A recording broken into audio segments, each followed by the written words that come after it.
दोस्तों नमस्कार। आपके अपने चैनल घटना चक्र नॉलेज पर आप सभी लोगों का बहुत बहुत स्वागत है इस भारतीय संविधान की क्लास में, जिसमें हम घटना चक्र पूर्वावलोकन की बुक के सॉल्यूशन या प्रीवियस ईयर क्वेश्चनों को देखते हैं, जिसमें UPPSC, RO, UP triple SC, Chhattisgarh, MPPCS, इन सभी एग्ज़ामों के प्रीवियस ईयर क्वेश्चन पूछे गए हैं। तो इन सभी एग्ज़ामों के पिछले वर्षों के क्वेश्चन हल करने से जो आने वाले एग्ज़ाम हैं उनमें बहुत ही सहायता मिलती है। तो इस कारण हम इन सबसे पहले पिछले वर्षों के पूछे हुए प्रश्नों पर चर्चा करते हैं, जहां पर डेली बेस पर हम 50 महत्वपूर्ण प्रश्न देखते हैं, आवश्यकता के अनुसार उनका सलूशन भी। तो यह क्लास आने वाले सभी एग्ज़ामों के लिए बहुत ही महत्वपूर्ण साबित होगी। तो शुरुआत करेंगे और आज का चैप्टर है हमारा उच्च न्यायालय एवं अधीनस्थ न्यायालय से संबंधित महत्वपूर्ण प्रश्न। तो शुरुआत करेंगे पहले प्रश्न से। पहला प्रश्न है, निम्नलिखित में से भारत में एक उच्च न्यायालय के बारे में क्या सही नहीं है? 4 ऑप्शन दिए गए हैं। चारों ऑप्शनों में से इसका राइट आंसर हमको बताना है। ए, द्वितीय अपील उच्च न्यायालय के अपीली क्षेत्राधिकार में है के बारे में सही नहीं है। तो यह तो हमारा सही है, ए वाला ऑप्शन। एक मिनट, पेन को ज़रा मोटा कर लेते हैं थोड़ा सा। तो यह हमारा सही है, लेकिन हमसे पूछा जा रहा कि इसमें से कौन सा गलत है। बी वाला ऑप्शन देखेंगे, उच्च न्यायालय के प्रत्येक न्यायाधीश की नियुक्ति राष्ट्रपति करता है।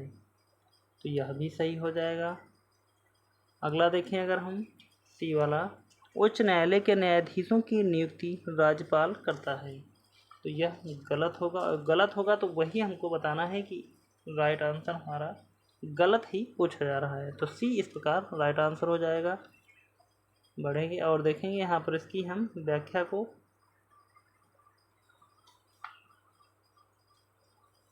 दिया है, भारतीय संविधान के अनुच्छेद 217(a) के अनुसार उच्च न्यायालय के मुख्य न्यायमूर्ति एवं न्यायाधीशों की नियुक्ति राष्ट्रपति करता है। इसके लिए भारत के मुख्य न्यायमूर्ति से उस राज्य के राज्यपाल से और मुख्य न्यायमूर्ति से भिन्न किसी न्यायाधीश की नियुक्ति की दशा में उस उच्च न्यायालय के मुख्य न्यायमूर्ति से परामर्श के पश्चात राष्ट्रपति अपने हस्ताक्षर और मुद्रा सहित अधिपत्र द्वारा उच्च न्यायालय के प्रत्येक न्यायाधीश को नियुक्त करेगा। अन्य सभी विकल्प सही हैं।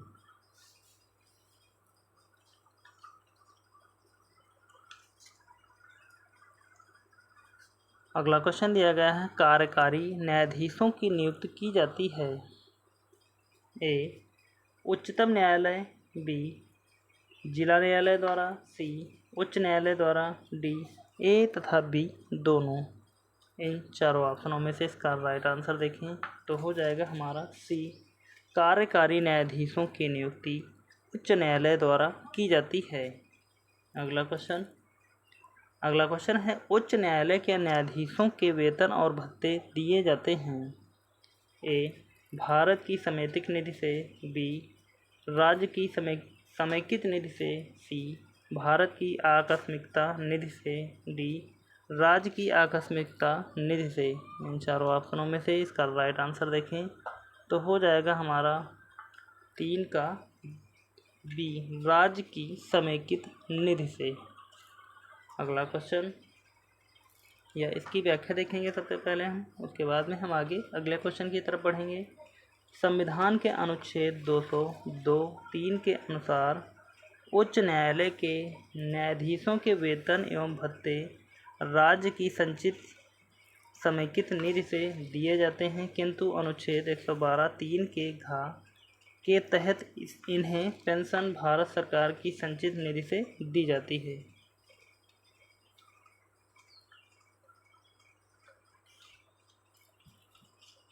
अगला क्वेश्चन दिया गया है, उच्च न्यायालय के सेवानिवृत्त जज को पेंशन कहाँ से दी जाती है? ए, भारत की संचित निधि से, बी, राज्य की संचित निधि से जहां उसने अंतिम सेवा की, सी, विभिन्न राज्यों की संचित निधि से जहां जहां उसने सेवा की, डी, भारत की आकस्मिक निधि से। इन चारों ऑप्शनों में से इसका राइट आंसर देखें तो यहाँ पर हो जाएगा हमारा ए, भारत की संचित निधि से। अगला क्वेश्चन, उच्च न्यायालय के न्यायमूर्ति की सेवानिवृत्त की आयु है कितनी है?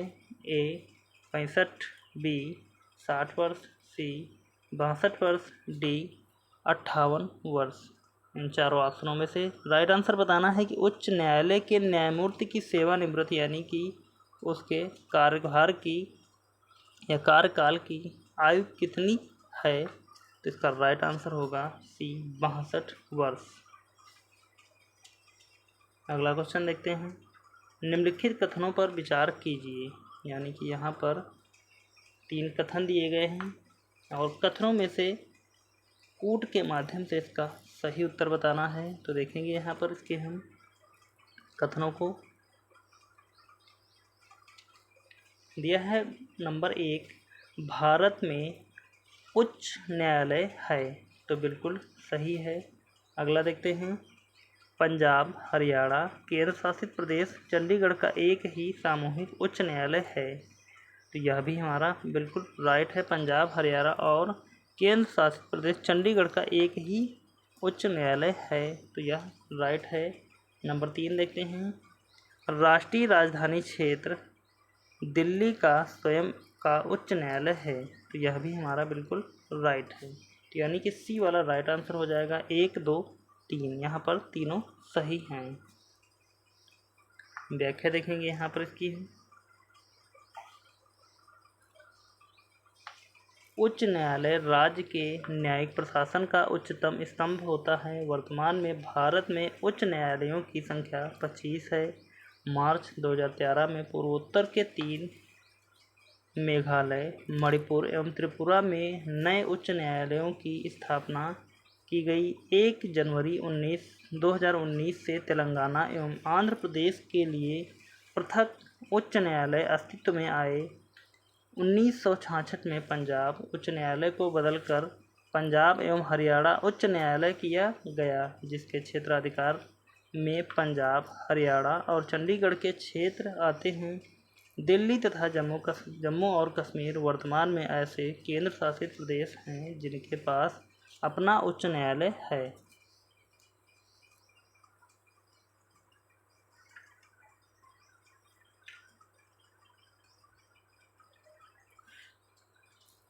अगला क्वेश्चन है, भारत में उच्च न्यायालयों के संबंध में निम्नलिखित कथनों पर सत्य विचार कीजिए। ए, देश में 18 उच्च न्यायालय हैं, तो यह सही नहीं है। अगला देखते हैं, उनमें से 3 का क्षेत्राधिकार एक राज्य से अधिक पर है, तो यह भी सही नहीं है। अगला देखते हैं, किसी भी संघ राज्य क्षेत्र का अपना उच्च न्यायालय नहीं है तो है, तो यह भी हमारा गलत हो जाएगा। अगला देखते हैं 4 नंबर, उच्च न्यायालय के न्यायाधीश 62 वर्ष की उम्र तक पद धारित करते हैं, तो यह बिल्कुल राइट है। अभी जैसा कि हमने देखा था पिछले क्वेश्चन में, उच्च न्यायालय के न्यायाधीशों की यानी कि कार्यकाल 62 वर्ष की उम्र तक धारित करते हैं, तो इस प्रकार डी वाला राइट आंसर हो जाएगा। आगे बढ़ते हैं अगले क्वेश्चन की तरफ। अगला क्वेश्चन दिया गया है, भारत में उच्च न्यायालयों की संख्या है कितनी है? ए 20, बी 21, सी 22, डी 23। इन चारों ऑप्शनों में से इसका राइट आंसर यहाँ पर कोई भी नहीं है, तो इस प्रकार हम देखेंगे इसकी व्याख्या को। सॉरी, यहाँ पर इसकी व्याख्या नहीं दी गई है, इसलिए हम आगे बढ़ते हैं क्योंकि यह इन चारों ऑप्शनों में से कोई भी सही नहीं है। अगला क्वेश्चन है हमारा, अंडमान एवं निकोबार द्वीप पर निम्नलिखित उच्च न्यायालयों में से किस एक का क्षेत्राधिकार है? ए आंध्र प्रदेश, बी कोलकाता, सी मद्रास, डी ओडिशा। इन चारों ऑप्शनों में से इसका राइट आंसर देखें यहाँ पर, तो हो जाएगा हमारा बी कोलकाता। व्याख्या देखते हैं इसकी है, अंडमान एवं निकोबार द्वीप समूह पर कोलकाता उच्च न्यायालय का क्षेत्राधिकार है। वर्तमान में 7 उच्च न्यायालय ऐसे हैं जिनकी अधिकारिता एक से अधिक राज्यों या संघ राज्य क्षेत्रों पर है एवं उनका क्षेत्राधिकार इस प्रकार है। बॉम्बे उच्च न्यायालय यानी कि महाराष्ट्र, गोवा तथा दादरा एवं नगर हवेली, दमन और दीव। कलकत्ता उच्च न्यायालय, कलकत्ता के अंदर कौन कौन सा आएगा? पश्चिम बंगाल, अंडमान और निकोबार। तो यहाँ पर अंडमान निकोबार के बारे में ही पूछा जा रहा है कि वह कहाँ से बिलोंग करता है। गुवाहाटी उच्च न्यायालय के बारे में देखें तो इसमें कौन कौन सा क्षेत्र आएगा? असम, अरुणाचल प्रदेश, मिजोरम और नागालैंड। अगला केरल उच्च न्यायालय, तो जिसमें आएगा केरल और लक्षद्वीप के लिए। मद्रास उच्च न्यायालय तमिलनाडु एवं पुडुचेरी के लिए। पंजाब और हरियाणा उच्च न्यायालय पंजाब, हरियाणा और चंडीगढ़ के लिए। तथा जम्मू कश्मीर और उच्च न्यायालय तो हो जाएगा जम्मू और कश्मीर तथा लद्दाख के लिए। आगे बढ़ते हैं अगले क्वेश्चन की तरफ। अगला क्वेश्चन है हमारा, निम्नलिखित उच्च न्यायालयों में से कौन एक से अधिक राज्य केंद्र शासित प्रदेश के लिए हैं? ए इलाहाबाद, बी दिल्ली, सी गुजरात, डी बम्बई। इन चारों ऑप्शनों में से इसका राइट आंसर देखें तो हो जाएगा हमारा डी बम्बई। अगला क्वेश्चन देखते हैं, भारत के कितने उच्च न्यायालयों की अधिकारिता में एक से अधिक राज्य हैं, संघ राज्य क्षेत्र शामिल नहीं हैं? 2 नंबर, बी 3, सी 5, डी 7। इन चारों ऑप्शनों में से इसका राइट आंसर हो जाएगा हमारा बी 3।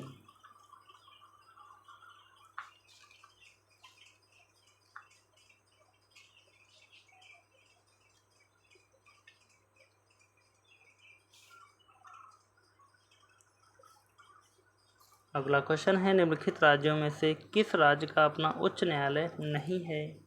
ए ओडिशा, बी सिक्किम, सी हिमाचल प्रदेश, डी मणिपुर। इन चारों ऑप्शनों में से इसका राइट आंसर देखें हम तो यहाँ पर हमारे चारों गलत हो सकते हैं, इसलिए हम यहाँ पर देखेंगे इसकी व्याख्या को। प्रश्नकाल के दौरान मणिपुर राज्य का अपना उच्च न्यायालय नहीं था। यह गुवाहाटी उच्च न्यायालय की क्षेत्रीय अधिकारिता में था, जबकि 25 मार्च 2013 को मणिपुर उच्च न्यायालय की स्थापना हो चुकी है। यानी कि यहाँ अब हम ऑप्शन अगर चूज करना चाहें आज के समय, तब के समय में यह गलत था, लेकिन आज के समय में हम इसका आंसर मणिपुर लगा सकते हैं। आगे बढ़ेंगे अगले क्वेश्चन की तरफ। अगला क्वेश्चन है, निम्नलिखित में से किन राज्यों में मार्च 2013 में उच्च न्यायालय स्थापित किए गए हैं? Number 1 Arunachal Pradesh, number 2 Meghalaya, number 3 Mizoram, number 4 Tripura. Code के माध्यम से देखें इसका सही उत्तर तो हो जाएगा हमारा बी 2 और 4। तो 2 और 4 कौन कौन से होंगे? मेघालय और त्रिपुरा। तो देखते हैं यहाँ पर इसकी हम व्याख्या को। केंद्र सरकार द्वारा पूर्वोत्तर राज्यों यानी कि मेघालय, मणिपुर एवं त्रिपुरा हेतु 3 उच्च न्यायालय या न्यायालयों हाई कोर्ट का गठन किया गया है, जिन्होंने मार्च 2013 में उच्च न्यायालय के तत्कालीन मुख्य न्यायाधीश अल्तमश कबीर द्वारा उद्घाटित होने के बाद कार्य प्रारंभ किया गया था। और जहाँ पर हमने अभी एक ही ऑप्शन से बताया था वह पिछला क्वेश्चन था, इसलिए वहाँ पर पहले हमने चारों ऑप्शन काट दिए थे, क्योंकि तब वहाँ पर कोई भी उच्च न्यायालय नहीं था। अगला क्वेश्चन है, निम्न उच्च न्यायालयों में से किस उच्च न्यायालय की सबसे अधिक बेंच हैं? ए कोलकाता उच्च न्यायालय, बी मध्य प्रदेश उच्च न्यायालय, सी मुंबई उच्च न्यायालय, डी गुवाहाटी उच्च न्यायालय।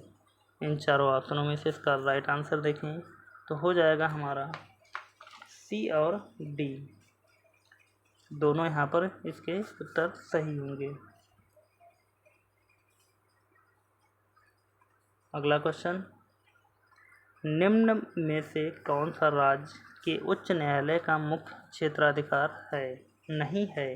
ए परामर्श संबंधी क्षेत्राधिकार, बी प्रारंभिक क्षेत्राधिकार, सी निरीक्षण का क्षेत्राधिकार, डी अपीलीय क्षेत्राधिकार। इन चारों ऑप्शनों में से इसका राइट आंसर हो जाएगा हमारा ए परामर्श संबंधी क्षेत्राधिकार।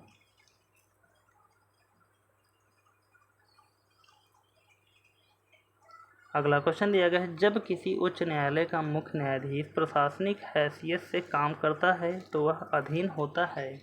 ए उच्च न्यायालय के अन्य न्यायाधीशों में से किसी भी रिट अधिकारिता के, बी भारत के मुख्य न्यायाधीश द्वारा प्रयुक्त विशेष नियंत्रण के, सी राज्य के राज्यपाल की वैश्विक शक्तियों के, डी इस विषय में मुख्यमंत्री को प्रदत्त विशेष शक्तियों के। इन चारों ऑप्शनों में से इसका राइट आंसर हो जाएगा ए उच्च न्यायालय के अन्य न्यायाधीशों में से किसी की भी रिट अधिकारिता के। व्याख्या देखते हैं इसकी हम। उच्च न्यायालय का मुख्य न्यायाधीश दोहरी भूमिका निभाता है। प्रथम, वह न्यायिक कार्य करता है एवं द्वितीय, वह प्रशासनिक हैसियत से कार्य करता है। प्रशासनिक हैसियत से कार्य करते हुए वह निचली अदालतों का पर्यवेक्षण, अधीनस्थ या अधीक्षण, प्रशासन एवं नियंत्रण करता है। इन कार्यों में अपव्यवहार करने पर वह अन्य न्यायाधीशों की रिटों की अधिकारिता में आता है।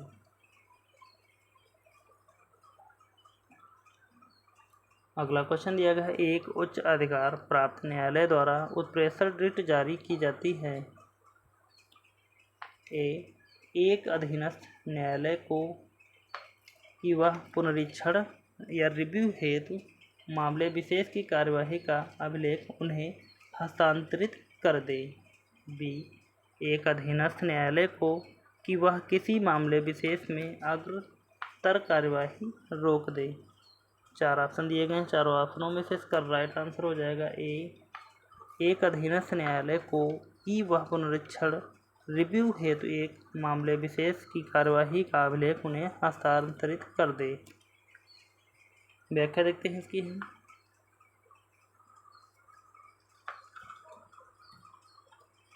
एक उच्च न्यायालय प्राप्त न्यायालय द्वारा एक अधीनस्थ न्यायालय का उत्प्रेषण यानी कि रिट जारी की जाती है कि वह पुनरीक्षण रिव्यू हेतु मामले विशेष की कार्यवाही का अभिलेख उन्हें हस्तांतरित कर दे।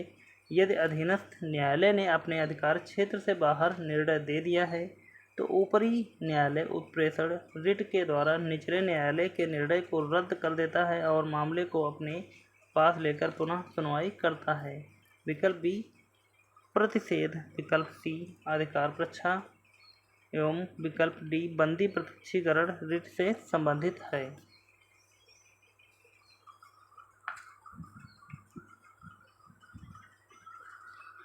अगला क्वेश्चन दिया गया है, निम्न में से कौन सी एक याचिका अधीनस्थ न्यायालयों की कार्य पद्धति का परीक्षण करती है?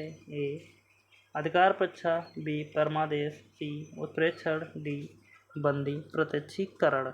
इन चारों ऑप्शनों में से इसका राइट आंसर हो जाएगा सी उत्प्रेषण।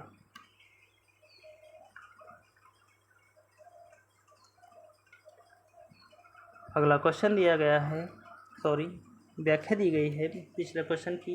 उत्प्रेषण एवं प्रतिषेध याचिकाएं अधीनस्थ न्यायालयों की कार्य पद्धति का परीक्षण करती हैं।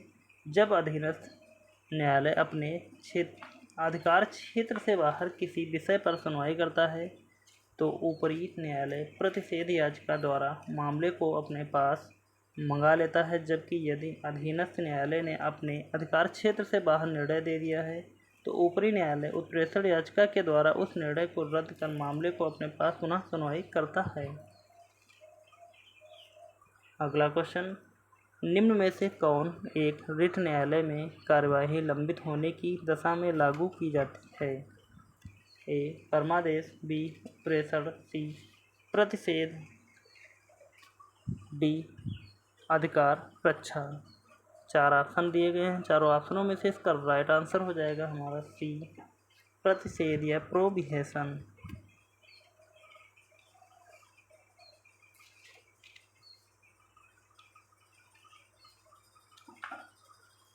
अगला क्वेश्चन है, उच्च न्यायालय की परमादेश जारी करने की शक्ति के अंतर्गत आते हैं। ए संवैधानिक अधिकार, बी सांविधिक अधिकार, सी मौलिक अधिकार, डी उपरोक्त सभी अधिकार। इन चारों ऑप्शनों में से इसका राइट आंसर हो जाएगा डी उपरोक्त सभी अधिकार।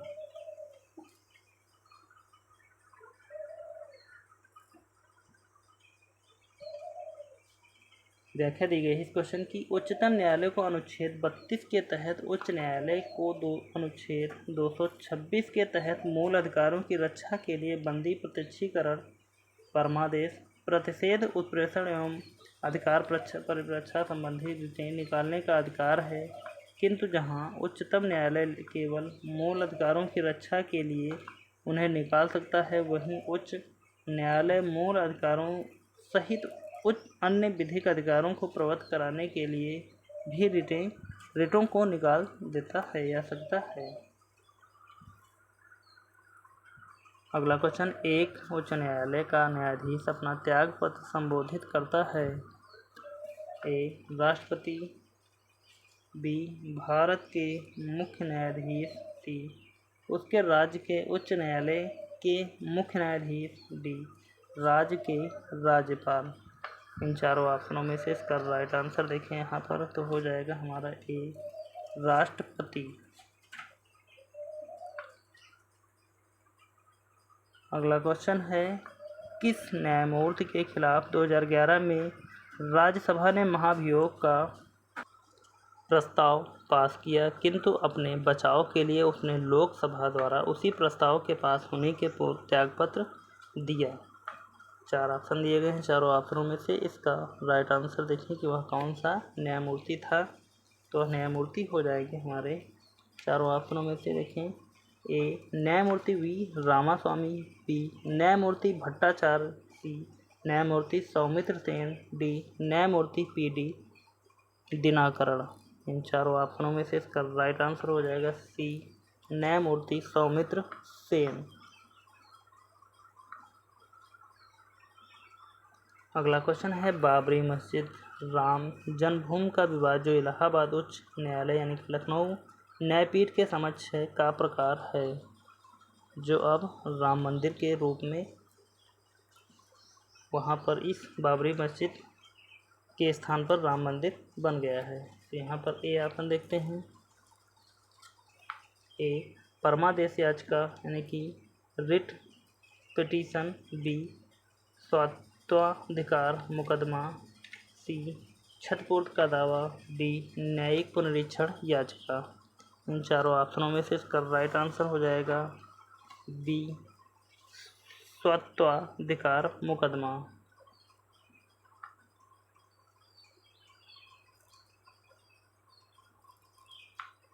अगला क्वेश्चन है, बाबरी मस्जिद राम जन्मभूमि का विवाद इलाहाबाद उच्च न्यायालय के समक्ष स्वात्वाधिकार मुकदमे के रूप में प्रस्तुत किया गया था, जिसमें 2 समुदायों ने बाबरी मस्जिद राम जन्मभूमि की एवं जमीन एवं संपत्ति पर अपने अपने दावे पेश किए थे। नवंबर 2019 में सर्वोच्च न्यायालय द्वारा इस मुकदमे का अंतिम रूप से निस्तारण कर दिया गया। अगला क्वेश्चन है, किस उच्च न्यायालय ने यह फैसला दिया कि एक ही बार में 3 बार तलाक कहने से तलाक होना गैर कानूनी है।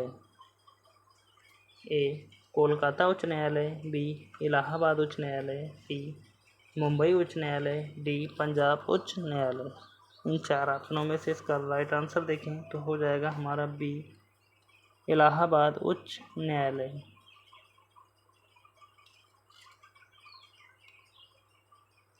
अगला क्वेश्चन है, 2008 में छत्तीसगढ़ उच्च न्यायालय के मुख्य न्यायाधीश कौन बने। ए राजीव गुप्ता, बी एस.आर. नायक, सी अनंत कुमार पटनायक, डी के.एच.एन. कुरंगा, ई W.A. शिक्षक। इन 4 ऑप्शनों में से इसका राइट आंसर हो जाएगा ए राजीव गुप्ता।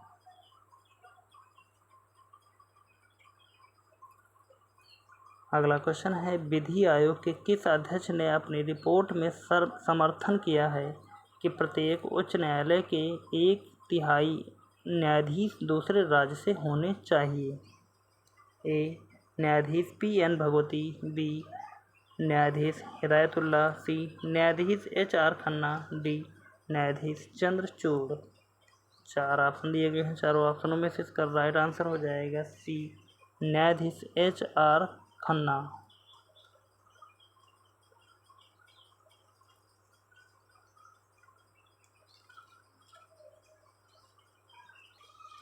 अगला क्वेश्चन है हमारा, जिला न्यायाधीश शब्द संविधान के किस अनुच्छेद में आया है? ए अनुच्छेद 230, बी अनुच्छेद 221, सी अनुच्छेद 232, डी अनुच्छेद 233, ई उपरोक्त में से कोई नहीं। इन चारों ऑप्शनों में से इसका राइट आंसर देखें तो हो जाएगा हमारा डी अनुच्छेद 233। अगला क्वेश्चन, भारत के संविधान के अनुसार जिला न्यायाधीश अभिव्यक्ति के अंतर्गत सम्मिलित नहीं होगा। ए मुख्य प्रेसिडेंसी मजिस्ट्रेट, बी सेशन न्यायाधीश, सी अधिकरण न्यायाधीश, डी लघुवाद न्यायालय का एक मुख्य न्यायाधीश। चारों ऑप्शनों में से इसका राइट आंसर देखें तो हो जाएगा हमारा सी अधिकरण न्यायाधीश। व्याख्या देखते हैं इसकी हम। अनुच्छेद 236 के अनुसार जिला न्यायाधीश अभिव्यक्ति के अंतर्गत शामिल है। नगर सिविल न्यायालय का न्यायाधीश, अपर जिला न्यायाधीश, संयुक्त जिला न्यायाधीश, सहायक जिला न्यायाधीश, लघुवाद न्यायालय का मुख्य न्यायाधीश, मुख्य प्रेसिडेंसी मजिस्ट्रेट, अपर मुख्य प्रेसिडेंसी मजिस्ट्रेट, सेशन न्यायाधीश, अपर सेशन न्यायाधीश और सहायक सेशन न्यायाधीश, अधिकरण न्यायाधीश इसमें शामिल नहीं है। अगला क्वेश्चन दिया गया है, भारत में चलित न्यायालय इनका मानस पुत्र है। ए न्यायमूर्ति Bhagwati, B Shri Rajiv Gandhi, D C दिया गया है doctor APJ Abdul Kalam, D Shrimati Pratibha Patil. इन 4 ऑप्शनों में से इसका राइट आंसर देखें तो हो जाएगा हमारा सी डॉक्टर APJ अब्दुल कलाम भारत में चलित न्यायालय यानी कि मोबाइल कोर्ट इनका मानस पुत्र है। व्याख्या देखते हैं इसकी हम।